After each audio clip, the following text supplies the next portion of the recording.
Ôi bi bay ta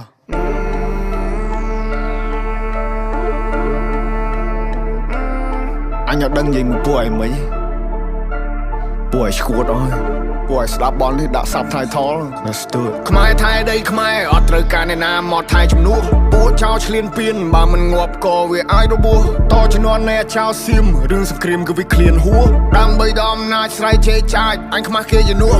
អញទៅបើអញវាយតឲ្យមួយថ្ងៃពួកអាចយ៉ាងไรអញទៅបើអញវាយនៅរੂអវជ័យពួកប្រែដល់លើដីទុកអញអ្នកកែកាយអញទៅបើអញវាយសុទ្ធតែពួកអត់ថ្មិលបាញ់ជនស៊ីវិលចរិតពួកថៃអញទៅបើអញវាយធ្វើបាបពួកអញណាធ្វើបាបដល់ចាស់ជាសាពួកនេះលេងនឹងនេះបំពេញមានអំណាចលើទីហ៊ានពួកអននេះចេះតែមានលេងលខោឲ្យយើងមើលពួកអកក្រឹកចាំអញប្លង់ឲ្យកិច្ចពួកអននេះលេងល្បិចសុទ្ធពួកអកពើគិតថាមានតែឯងសេចដុំមកសំញ៉ែងពួកនេះអ្នកកំ ប្លែងនៅអាស៊ីគេមើលកូនខ្មែរយើងមូលមីចាប់ដៃសាមគ្គីដៃតពីដូនតាឈួតណាចង់រੂរើមកមួយសងដបនៅសសាសអត់មានអ្នកកងប់លើដីខ្មែរអត់មានអ្នកហែពួកអាបសោអញមានឈាមខ្មែរដូនតាអញថែដល់ទីបញ្ចប់ពួកនេះលប់ឡាយមានសាសនាដែរតែធ្វើដោយលប់